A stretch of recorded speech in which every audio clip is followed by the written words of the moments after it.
All right நண்பாஸ், S இது வந்து கனவு இல்லை, நிஜம்தான். நம்மளோட ஜான்சனா வந்து இந்த சாம்பரை வந்து ஜெயிச்சிட்டாரு. நேற்று ப்ரெடிக்ஷன் வீடியோவில் சொல்லியிருந்தேன், நான் இப்போ பேச போகிறது ஒரு கிரியேட்டராக பேசல, ஒரு ஃபேனாக பேசுகிறேன். அண்ட் நான் ஹோப் பண்ணுறேன் ஜான்சனா ஜெயிக்கணும் அண்ட் என் மனசு உடையக்கூடாதுன்னு. அண்ட் அதுதான் நடந்திருக்கு.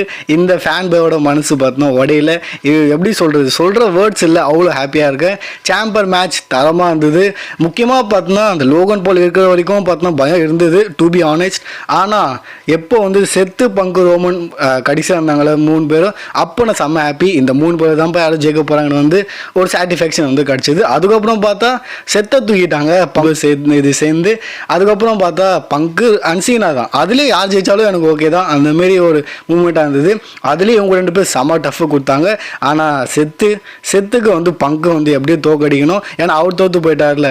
அவர் பி லைக் ஜான்சன் கிட்ட சொல்லுவார், அவனை நீ நோண்டாத, அவன் ஏன் ஆளு, நீ போய் ஹாலிவுட் நக்கு, நான் அவனை பார்த்துக்கிறேன் அந்த மாதிரிலாம். ஸோ 2 பேர் சேர்ந்து அவனை முடிச்சு விட்டாங்க.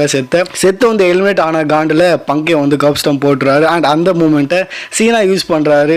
அண்ட் எஸ், அங்கே வந்து சீனா லாக் மூலியமாக ஃபேட் அவுட் பண்ணிடுறாரு பங்கை. அண்ட் இது நிஜம்தான், எங்கே நம்மளோட ஜான்சனை வந்து ஜெயிச்சிட்டாரு.